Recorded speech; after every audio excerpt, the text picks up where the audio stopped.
carboidrato como fonte de energia.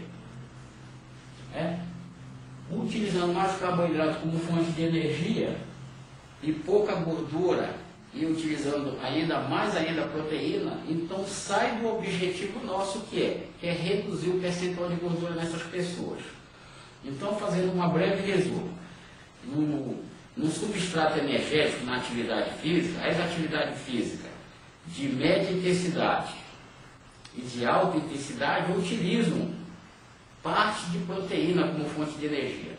Nas doenças genéticas, nas doenças metabólicas, isso não é interessante, porque vocês vão observar mais na frente, quando nós falarmos de polimorfismo genético, todas essas doenças, diabetes, obesidade, geralmente ela tem um componente genético para que essas pessoas percam músculo, elas não formem músculo, para poder formar gordura.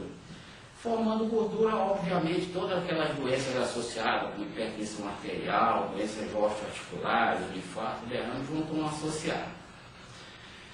Esse módulo é curto mesmo porque é um módulo mais ou menos para você ter a imersão do substrato energético, já que nós falamos anteriormente no metabolismo energético, e isso é um adendo dentro daquele tópico que nós falamos aí anteriormente sobre o metabolismo dos carboidratos, das gorduras e das proteínas.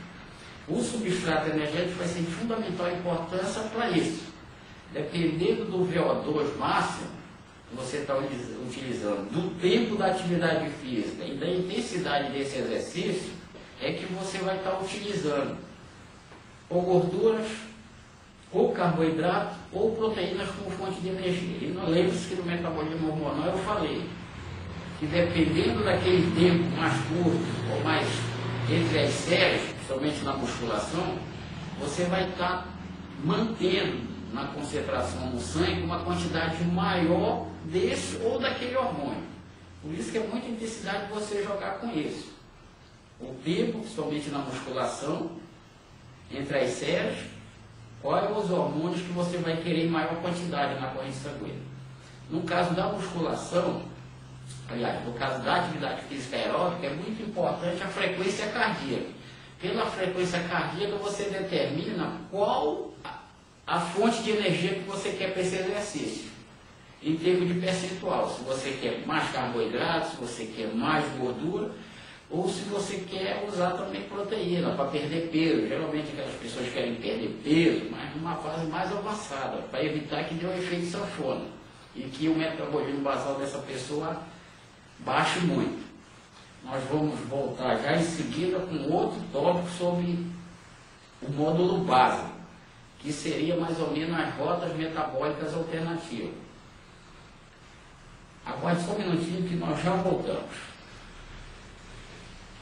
Esse aqui tá tudo bem, agora esse aí...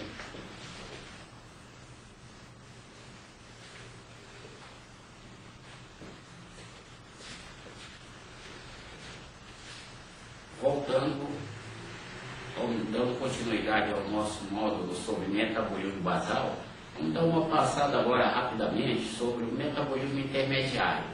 Nós falamos mais ou menos em metabolismo hormonal sobre a importância do metabolismo intermediário.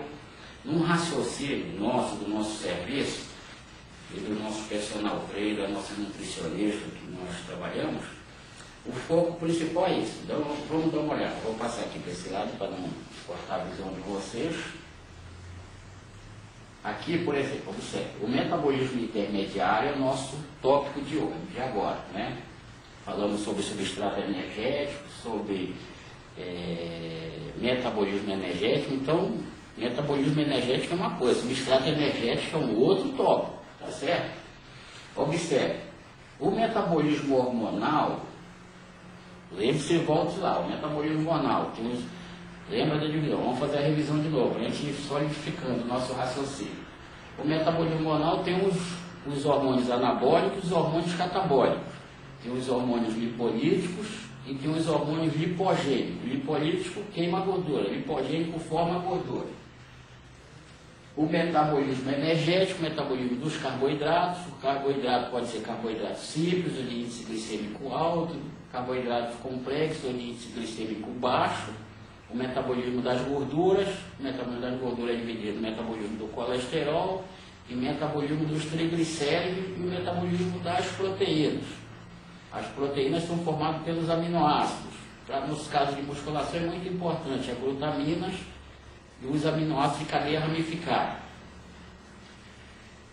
Então, para que o metabolismo hormonal, o metabolismo energético, trocando em miúdo, quando você está utilizando um carboidrato como fonte de energia, ou utilizando uma gordura como fonte de energia, ou até mesmo uma proteína para construir músculo, é muito importante umas substâncias que é pouco utilizado na prática, principalmente por médicos mesmo que estão saindo agora da faculdade, não tem muita noção da importância do metabolismo intermediário no diagnóstico das doenças e para prescrever dieta e atividade física e mesmo para a terapia medicamentosa que vai ser utilizada. Quando essa pessoa vai fazer uma atividade física, por exemplo, e você dosa só a testosterona, e não dosa o intermediário dela, como o caso do SHBG, não tem como se montar um treino, não tem como se você fazer um diagnóstico se essa atividade física que a pessoa vai fazer vai funcionar ou não. Então é esse que é o nosso raciocínio agora que nós precisamos que você entenda, é fundamental e importante. Então os hormônios, para eles terem uma ação definida sobre os nutrientes, é fundamental ter uma noção também sobre o metabolismo intermediário, porque várias coisas interferem nesse metabolismo intermediário. Então vamos lá.